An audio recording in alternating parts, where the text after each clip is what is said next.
1,000 steps back to you. The rain hadn't stopped for 3 days.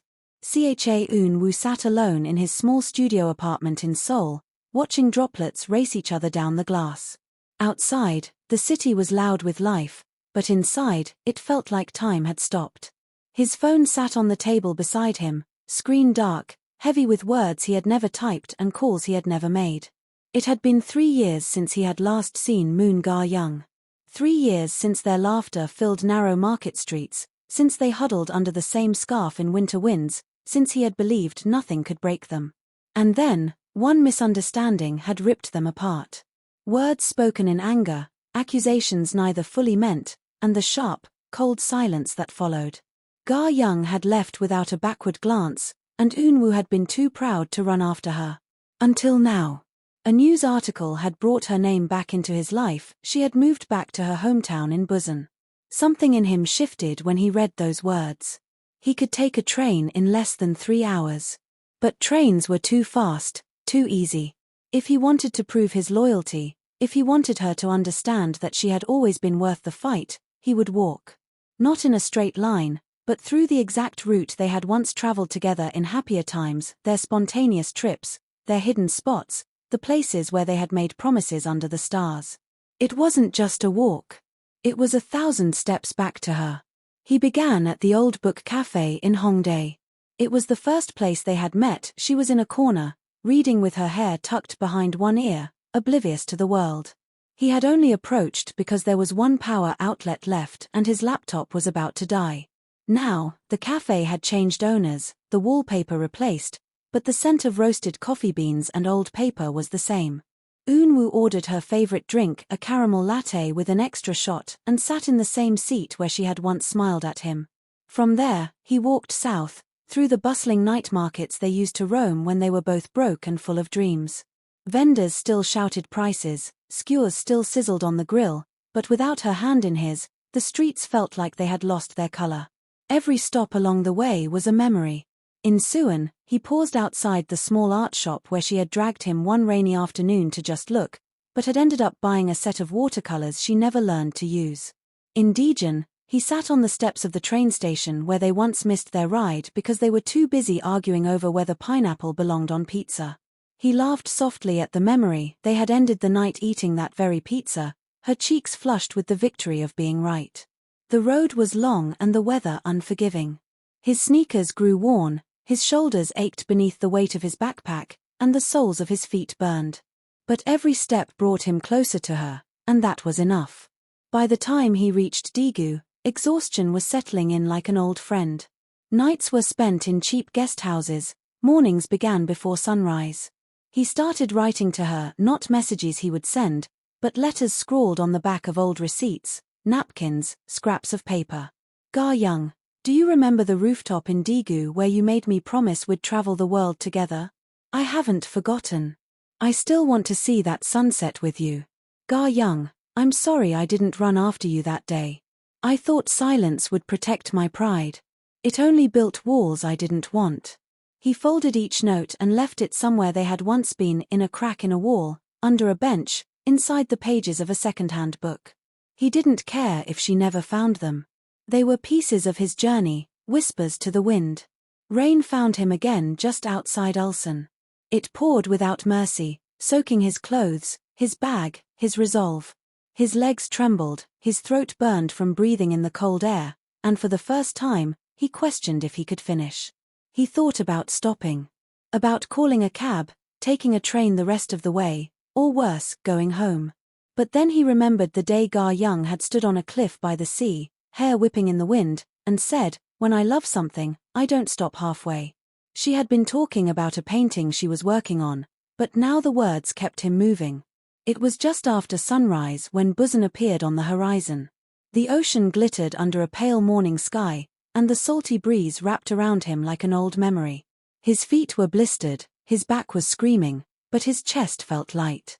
He didn't know if she would want to see him. He didn't know if she would forgive him. But he had walked through every street they once claimed as theirs, carrying the weight of their history step by step. Now, he stood outside her family's flower shop, the same one she had once told him she'd never return to. Through the glass, he saw her. Moon Ga-young was arranging a vase of lilies, her hair tied back, wearing a faded apron. She looked older, not in years but in the kind of way someone does when they've lived through storms. When she glanced up and saw him, the lilies slipped from her hands. Eun-woo. Her voice cracked on his name. He stepped inside, the bell above the door chiming softly. I walked here, he said, almost laughing at the absurdity of it. What do you mean you walked here? She asked, still frozen. From Seoul. Through every place we've ever been. I thought maybe, if I retraced the steps, you'd see I never stopped loving you. Her eyes glistened, but she said nothing. I'm sorry, he continued, voice low. For not chasing you. For letting pride be louder than love. For forgetting that you were always worth the fight. She stared at him for what felt like forever, then stepped forward. Her hand, trembling, reached for his cheek. You idiot, she whispered. Do you know how long I've been waiting for you to come back? And just like that, the years between them dissolved. They spent the morning walking along the beach, their steps side by side, the ocean murmuring its approval. Ga-young listened as Eun-woo recounted his journey, laughing at some memories, crying at others. She told him she had returned to Busan to heal, but every day had felt incomplete without him. By the time the sun began to set, they stood on the same cliff where she had once told him she didn't stop halfway. You walked all this way for me, she said softly. He smiled, taking her hand. I'd walk it again. 1,000 times, if that's what it took. And under the vast, golden sky, they took their first step not back to the past, but forward into whatever came next. The rain hadn't stopped for 3 days. Not the kind of soft drizzle that made you want to curl up with a book, but heavy, relentless sheets of water that seemed intent on washing the city clean. Puddles swelled along the streets of Seoul, swallowing the reflections of neon lights. Somewhere in the distance, a bus splashed past, its headlights scattering through the mist. Inside his small studio apartment, Cha-eun-woo sat on the worn leather couch, staring through the rain-streaked window. The world outside felt blurred, as if the universe itself was hesitant to show him a clear view of anything. His phone was on the coffee table. He had been glancing at it every few minutes, not because he expected a message, he had long stopped hoping for those, but because he was fighting the temptation to type her name. Moon Ga-young. Even just thinking it was like touching a wound that hadn't healed. 3 years had passed since he had last seen her, yet the sound of her laughter still echoed in the quiet corners of his mind. He could remember exactly how she tilted her head when she smiled, how her hands always grew cold no matter how warm the day was, and how she loved to linger in the moments between words. They had been inseparable once. 2 people stumbling through life together, finding beauty in cheap convenience store ramen, getting lost in unfamiliar neighborhoods just for the thrill of not knowing the way back. Until that night. It had started with something small, a rumor, whispered in the wrong ears, passed along until it became sharp enough to cut. She had confronted him, eyes blazing with hurt, and he had answered with defensiveness instead of truth. I trusted you, she had said, her voice shaking. You should have known better than to believe that, he had shot back, regretting the words before they had even fully left his mouth. That was the last time they had spoken. She had walked away into the night without looking over her shoulder, and he had let her. Pride had built a wall between them, and neither of them had been willing to break it down. Until now. The moment he saw her name in that news article, Moon Ga-young returns to Busan to take over family flower shop, something shifted inside him. It wasn't just curiosity. It was a pull, deep and insistent, like the tide dragging the ocean back to shore. He could take the train. He could be there in less than 3 hours.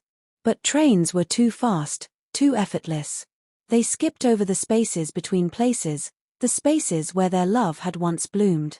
And maybe, he thought, if he walked, really walked, he could trace the lines of their story in reverse.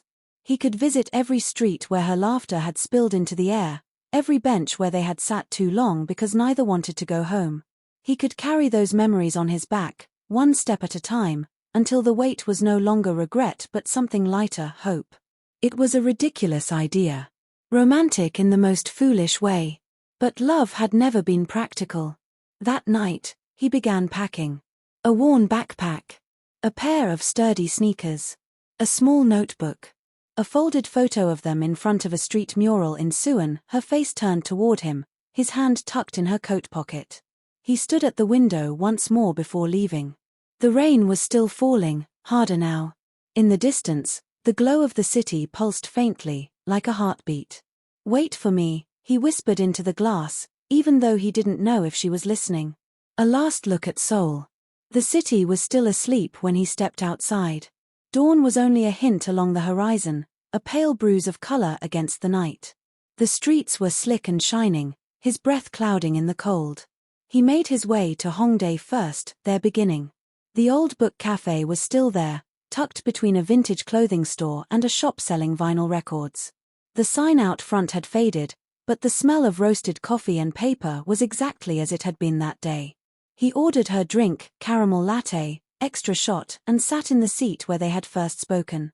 He could still hear the memory of their voices.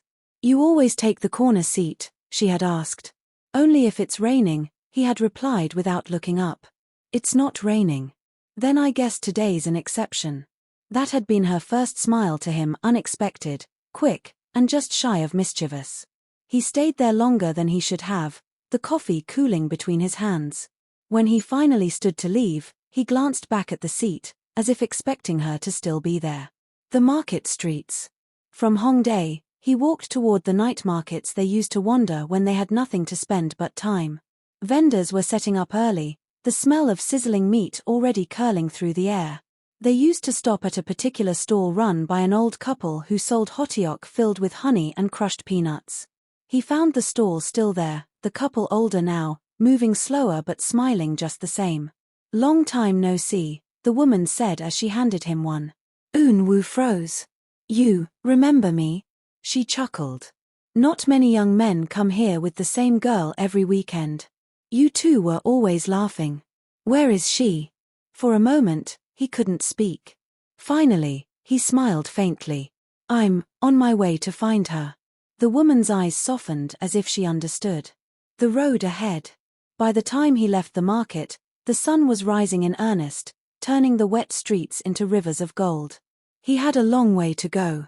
Seoul to Busan wasn't just a walk, it was a journey through memories, through every place that had shaped them. Each step would hurt, but maybe pain was the only way back. As he passed the edge of the city, his phone buzzed in his pocket. He didn't look at it. If it was her,